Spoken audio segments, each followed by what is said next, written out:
El próximo 7 de septiembre la Iglesia Universal vivirá un momento histórico. Carlo Acutis será canonizado en una ceremonia donde los jóvenes estarán especialmente alegres porque también se va a canonizar a Pier Giorgio Frassati. Pero Acutis no solo es un ejemplo para los jóvenes, sino también para aquellos católicos con una especial devoción por la Eucaristía.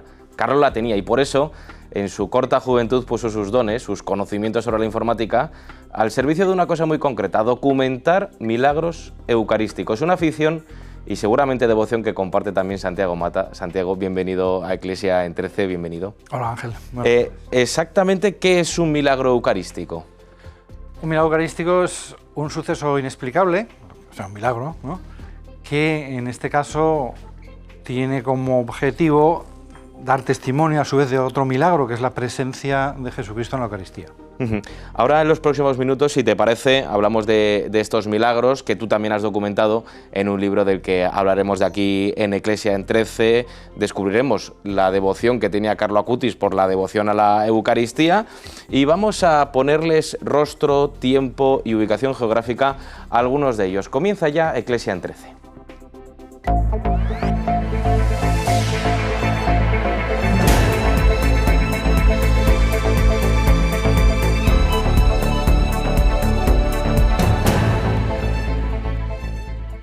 Seguimos con Santiago Mata aquí en Eclesia en 13, bienvenido de nuevo, Hola. Hablando de milagros eucarísticos que has documentado en un libro que tenemos aquí presente en el plató, Milagros Eucarísticos, esas señales de la presencia de Cristo en la Eucaristía. Nos has hecho una breve definición de los milagros eucarísticos, pero ¿qué le diferencia de otro tipo de milagros?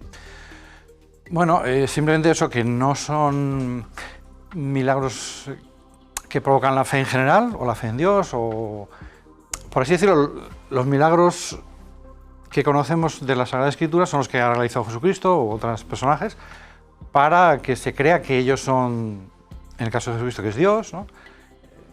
En este caso, el milagro solamente testimonia que Jesucristo está en la Eucaristía, que la Eucaristía es el cuerpo y la sangre de Cristo. ¿Por qué crees que ocurren estos milagros? Pues eso es imposible, porque solo Dios sabe por qué hace un milagro, ¿no? Los milagros eucarísticos no tienen una explicación, no hablan, ¿no? Entonces, sí, lo único que podemos decir es que efectivamente están dando testimonio de la verdad, de una verdad de fe como es la Eucaristía. Y sí, puede haber distintas interpretaciones de a qué aspecto de la Eucaristía se puede estar refiriendo, ¿eh? Porque, por ejemplo, hay milagros que consiste en que el pan y el vino de la Eucaristía se convierten en carne y en sangre, y por lo tanto están testimoniando quizá más el aspecto de sacrificio, de que en la Eucaristía Jesucristo da su cuerpo, da su sangre, ¿no?, la muerte de Cristo. Hay otros en los cuales lo que pasa es que la Eucaristía milagrosamente se preserva, no se destruye, por ejemplo en un incendio, o cae al agua, o es consumida por una persona pero no se destruye, o pasa el tiempo y durante cientos de años no se destruye la materia, ¿no? Eso quizá puede hacer más referencia a la importancia de la Eucaristía como el pan de vida que debemos comer, ¿no? O sea, como la comunión. Y por último, habría otros que serían también, que estarían invitándonos a adorarla, es decir, a decir, bueno, que Jesucristo se ha quedado y permanece, no solamente es en el tiempo de la misa, no solamente en el tiempo de la comunión, sino que Cristo sigue estando ahí para ser adorado. Muchos de esos son los que están en torno a la creación de la fiesta del Corpus. ¿Qué papel juegan todos estos milagros, a los que algunos aludiremos en esta entrevista, en nuestra vida de fe como católicos? Bueno, los milagros hay que decir que no hay por qué creerlos, sobre todo los milagros, por así decirlo, los milagros ocurridos después del final de la revelación pública. Cuando ya muere el último apóstol, ya no hace falta ningún milagro para creer, ya todos los necesarios sucedieron. Por lo tanto, si uno no quiere tomarse en serio, no quiere creer en estas cosas, estos prodigios o sucesos extraordinarios, y no quiere conseguirlos, no hacen falta. Es decir, el Catecismo dice que las apariciones de la Virgen o de Jesucristo o los milagros, sucedidos ya después de la muerte de los apóstoles, no aportan nada nuevo a la fe. Pero sí que es verdad que pueden ayudar a comprenderla, pueden ayudar a vivirla en determinadas épocas de la historia. Por lo tanto, como digo, no aportan nada necesario, pero sí es una enseñanza que el que quiera utilizarla, pues puede servirse de ella. Y a nivel general, sin entrar en casos concretos, en estos milagros eucarísticos, ¿qué papel juega la ciencia? Bueno, los milagros, la ciencia lo que puede constatar es que son inexplicables, que no tienen una causa natural. Que si no existiera Dios no podrían haber sucedido, o sea que no tendrían que haber sucedido, pero han sucedido. Entonces, en mayor o menor medida, porque claro, con el paso del tiempo, algunas de esas pruebas pueden ir desapareciendo. Es decir, hay milagros que podemos ver luego, que claro que el testimonio que tenemos son relatos o los propios restos del milagro, las propias formas que se han conservado. Pero otros más modernos, efectivamente, todavía pueden ser estudiados con la ciencia del momento, es decir, que un milagro sucedido hace 1000 años, no había una ciencia que pudiera analizar mucho más allá del fenómeno de su preservación o lo que fuera. Pero hoy día sí se pueden analizar, hay algunos que han sido estudiados científicamente para comprobar que eso es carne, que es carne de un ser humano, que está viva incluso en algunos casos, ¿no? Que está compuesta, que tiene glóbulos blancos, algo que es imposible en un cadáver, ¿no? Es decir, hay elementos que todavía la ciencia puede constatar.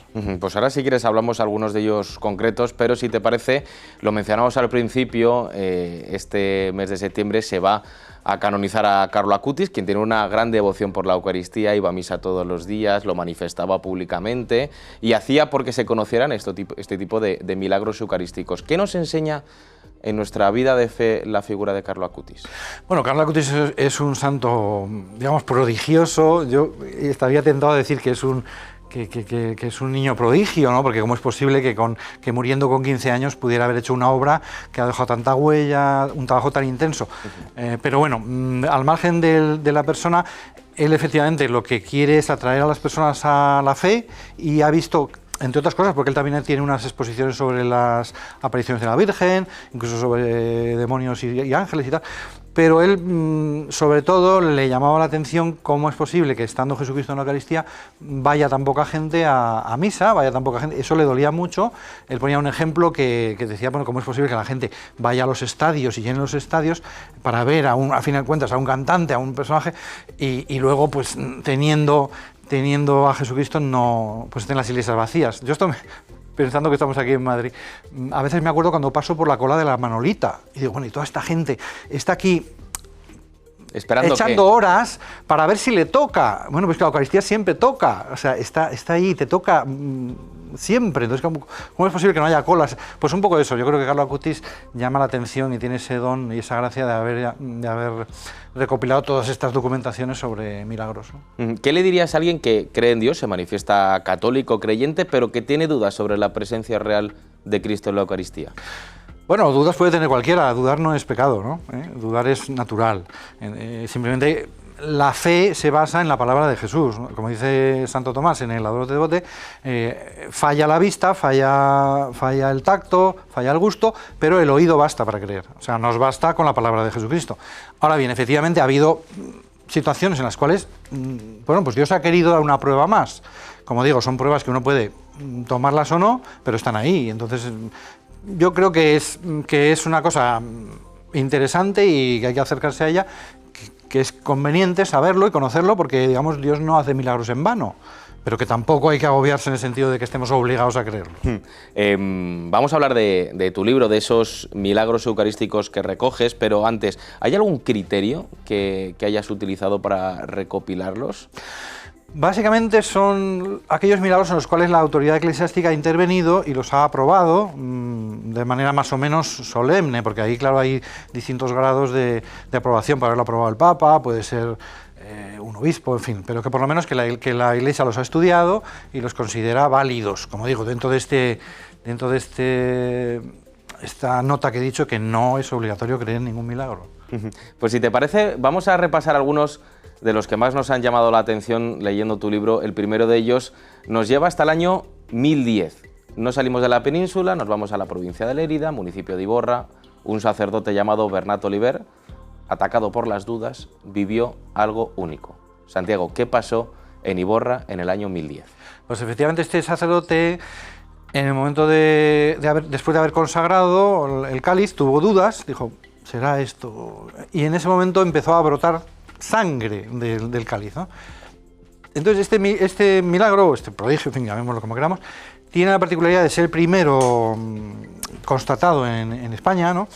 Y también el primero el que está mejor o más tempranamente documentado en toda la historia, porque aunque hay milagros anteriores, siempre la documentación no es. Entonces, en este caso, claro, la documentación, como digo, y las pruebas son conforme a la época.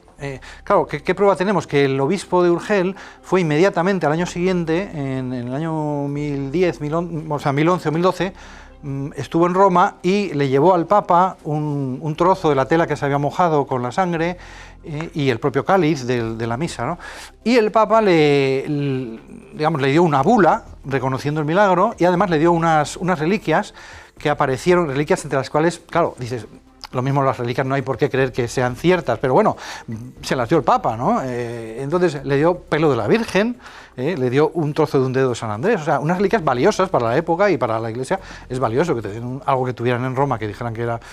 Quiero decir que todo eso, en ese momento no había microscopios para analizar si esto es sangre humana, no sé qué, pero digamos que el hecho de que el Papa se lo tome tan en serio, pues el obispo de Urgel tuvo que ser muy convincente a la hora de... Yo creo que el mero hecho de que vaya a Roma un obispo del fin del mundo, porque al fin y al cabo... sí, en ese momento Lérida estaba... Iborra era la frontera con el Islam, era la frontera con Al-Ándalus. A pocos kilómetros había moros, ¿no? Musulmanes, vamos. Entonces se llamaban así, ¿eh? Bien, y o sea, hasta tan punto, aquello era la frontera que luego se abandonó. Esas casuchas, ese pueblecillo de 4 o 5 casuchas y una iglesita, se abandonó por el peligro que suponía la cercanía de los musulmanes.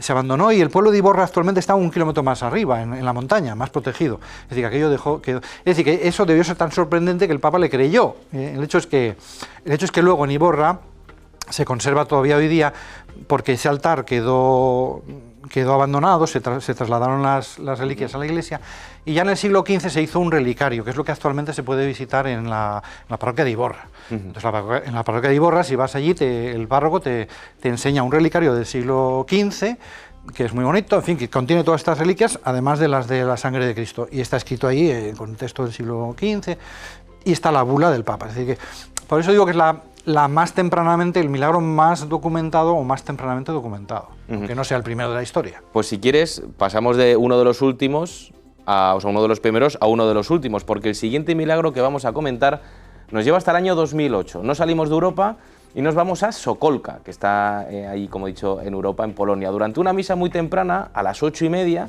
se cae una pequeña partícula de la hostia consagrada al suelo. Y Santiago, ¿qué ocurrió? Sí, pues en esta ciudad que está lindando con Bielorrusia, o sea que ya es el fin de Polonia, ¿no? Sokolka, esta hostia fue tratada como se trata la Eucaristía cuando hay que destruirla, cuando a pesar de estar consagrada no se puede consumir porque está sucia o se ha caído y tal, y el sacerdote pues decide que se destruya, entonces se echa en agua. Se echa en agua para que el agua la destruya. Pero ¿qué pasó? Que pasada una semana no solamente no se había destruido, sino que había surgido una materia roja, ¿no? Entonces, con buen criterio, preguntaron al obispo qué hacer. El obispo les pidió que la conservaran y después, curiosamente, el obispo dijo que quitaran la parte roja, la separaran de la forma y la pusieran en una tela, en un corporal o en una patena, me parece. Y ahí se adhirió, y una vez que se secó, pues se observó que esa materia no desaparecía, y ahí sí que fue analizado científicamente por científicos médicos universitarios, y observaron que fíjate, en este caso no encontraron, como luego podemos ver en el de Buenos Aires, que sí se encontró glóbulos blancos, aquí no, pero sí se encontraron células del corazón, células de miocardio. Y en la sangre. En la parte roja, que era carne, ¿no? Era carne, aunque no se pudo analizar, en el caso de Sokolka no se pudo encontrar sangre, sino las células rojas del corazón. Entonces, que era un corazón humano y que había sido sometido a tortura, porque las células habían perdido las estrías, en fin, toda una serie de cosas que los científicos saben probar que aquel corazón ha sufrido... Esto somete a un estrés o a una un estrés mortal o una tortura, o lo que sea. Y para mí lo más curioso o sorprendente de Sokolka es que se conserva un trozo de lo que era materia que parecía pan, aunque fuera la Eucaristía, y la carne, ¿no? Y no es como un bocadillo de salami, que dijéramos pan y carne, sino que están pegados, pero no están pegados, claro, al analizarlo al microscopio, pues han podido observar que la unión, o sea, que está unida, las células, digamos, vegetales del pan, aparentemente, están unidas a las células animales de ese corazón humano, sin solución de continuidad. No hay un pegamento, no hay una... Claro, ¿cómo vas a pegar dos células? Pues eso, no están ni solapadas, sino que están unidas de forma inexplicable. Digamos que ahí el milagro para los médicos sería decir, bueno, ¿esto quién lo ha pegado? ¿No? Esto humanamente es imposible que en un laboratorio vamos a pegar un cereal con un animal y pegamos las células. No, las células no se pegan. Que con la ciencia actual es imposible. No se pegan. Y sin embargo están pegadas, están unidas como si fueran una misma cosa. Por eso digo que a veces... Claro, la interpretación de los milagros es libre y cada uno, pero sí puedes interpretar esa solución de continuidad, es decir, que este es pan y es carne a la vez, que no son dos cosas, es la misma cosa, está unido. Entonces, bueno, eso quizá en Sokołka sería lo más reseñable, aparte del hecho de que se pueda demostrar que es un corazón humano, que son células de un miocardio, cosa que ha pasado en otros milagros, ¿no? Pues si te parece, Santiago, cambiamos de continente y nos vamos a la última década del siglo XX, nos vamos hasta Buenos Aires, concretamente a una única parroquia, a Santa María de la Avenida, en el número 286 de la calle La Plata. Aquí, Santiago, se sucedieron una serie de milagros eucarísticos desde el año 1902 hasta el año 1996. ¿Cuáles y por qué esta parroquia? Pues eso, ¿cómo lo podemos saber? Con la de millones de parroquias, o miles de parroquias que habrá en Argentina y tiene que suceder un suceso así en cadena, no en cadena, porque ya has dicho tú, del año 92 al 96, al 94 y 96. Pero vamos, digamos que el más llamativo es el del 96, porque es el más documentado, el que más se ha estudiado. Que fue también, siempre es lo mismo, son hostias que han caído, o que más bien en este caso han aparecido en una esquina de la iglesia, que alguien las ha tirado, una señora las ha recogido, se la da al sacerdote. Y estos sacerdotes, fíjate tú, que no tenían mucha propensión a creer en milagros, porque lo echaron en agua, esta forma la echaron en agua, y tardaron en mirarlo como más de una semana. Y se acordaron, va, que tenemos esto en agua, hay que tirarlo ya a una planta. Una vez que se ha destruido, no se tira por el vertedero, sino a una planta para que sea pues también un ser vivo el que lo consume, aunque no sea. Y resulta que ahí efectivamente lo miraron y lo mismo, que que se había formado un grumo rojo y que... Entonces, en este caso, tardaron 3 años, ¿eh? Se lo dijeron al obispo auxiliar, que era Monseñor Bergoglio, el posterior Papa Francisco, y él dijo, bueno, pues guardarlo ahí en una caja fuerte del sagrario y me vais contando. Entonces ellos cada semana lo iban viendo y veían que aquello... Entonces, una de las características es que no se corrompe. Esto pasó en Sokołka, que esa carne no está corrompida. Es más, en Sokołka no está corrompida ni la carne ni el pan, no ha envejecido, se sigue estando en plena... Y eso que nadie los ha nutrido. Bueno, entonces, en el caso de Buenos Aires, ellos fueron viendo que aquello permanecía, y que qué hacemos, y ya después de 3 años, o sea que... Ya por fin el Monseñor Bergoglio lo encarga el estudio a un científico. Estos sacerdotes dicen al contarlo que era un científico ateo. Bueno, no, era un científico que había sido ateo, pero ya no lo era, ¿no? Como si fuera mayor garantía de que siendo ateo no se va a inclinar. No. Bueno, pues Ricardo Castañón, el doctor Castañón, es el que estudia esto y se lo lleva a un forense norteamericano que se llama Frederick Zugibe. Y este forense, que es un forense de Nueva York con muchísimo prestigio, había hecho 10.000 autopsias, o sea, era un señor de absoluta fiabilidad, no le dicen de dónde procede esa muestra. Él normalmente analiza muestras de muertos, ¿no? De cadáveres, de autopsias.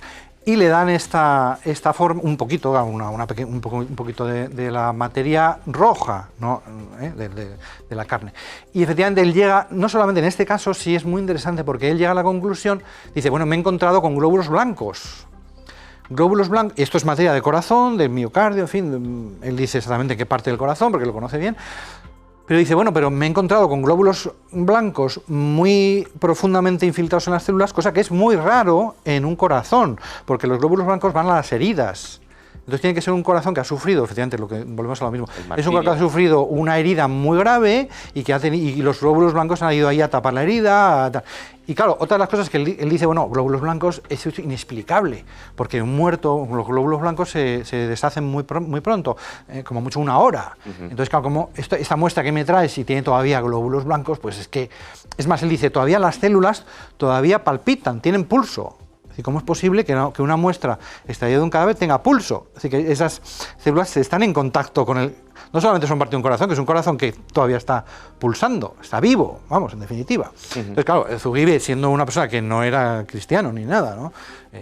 Claro, dice, pero él lo reconoce, ¿eh? Porque otra persona te diría, esto es una trampa que me has traído, ¿no? Pero él, como él decía, ¿no? En una de esas dice, el corazón es mi negocio, es my business, ¿no? Esto es de lo que yo sé. Como diciendo, no me vas a decir lo que yo tengo delante, ¿no? Entonces este señor, que analizó esto pues a finales de siglo, 1999, 2000, me parece que se lo llevaron en el 2000, todavía en el 2005 hizo un dictamen ya definitivo en el cual dijo, eso, que yo lo que he visto es esto, ¿no?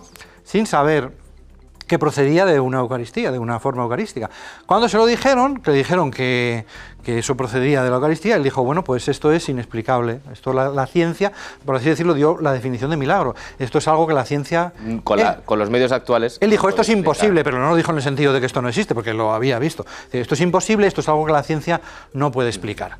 Entonces, en definitiva, los glóbulos blancos, unas células que siguen pulsando, que tienen pulso, y bueno, que han sido sometidas, que tienen eso, que no tienen estrías, todas estas características. En estos casos no se ha analizado la sangre, ¿vale? Que es importante porque a veces se exagera, se dice que se ha encontrado sangre tipo AB, igual que la de la Sábana Santa. Bueno, es cierto que en otros milagros sí se ha podido analizar y se ha visto que es sangre de tipo AB, pero no esto es, digo, porque aprovecho para... El único caso donde se ha llegado incluso a determinar el RH es el de Tixla, que es en México, y en ese caso el RH era negativo. Se lo determinó Digo porque hay gente que dice, el RH positivo de la Sábana Santa y tal. Bueno, en este caso todavía no se ha estudiado muy a fondo. En el caso que se conocen no coincidía porque era negativo. Pero... Nos quedamos sin tiempo, Santiago. Te voy a pedir un titular del siguiente milagro eucarístico porque es bastante llamativo, porque ha sido promovido por el Papa León XIV. Porque ocurrió en la diócesis en la que él era obispo cuando estaba en el Perú, en Chiclayo. El 2 de junio de 1649, en el pueblo de Santa Magdalena de Ten, en la misa de la víspera de la solemnidad del Corpus Christi, el niño Jesús apareció en una hostia consagrada. Brevemente, sí. Descríbenoslo. Bueno, esos son los un tercer tipo de milagros que no he dicho que son apariciones. En realidad la Eucaristía no se transforma, pero aparece allí Jesucristo. Entonces, en este caso era una exposición que se hacía para desagraviar por una profanación de la Eucaristía que había sucedido ese mismo año, y muchos testigos vieron en esa hostia al niño Jesús. Entonces tiene de positivo que es que inmediatamente, esto fue el 2 de junio, pues el 20 de junio ya había un tribunal ahí tomando testimonio a todas las personas que lo vieron, con lo cual está muy documentado que lo vieron y que no mienten, no se pusieran de acuerdo para mentir. Incluso si se hubieran puesto de acuerdo para mentir, luego sucedió que unos días después, en julio, el 22 de julio, en la fiesta de Santa María Magdalena, que era la titular de la parroquia, volvió a aparecerse. En este caso solo había 3 sacerdotes. Bueno, pues es muy interesante porque el Papa León XIV, siendo Monseñor Prevost, siendo obispo de Chiclayo, se tomó mucho interés porque es el único milagro sucedido en Perú.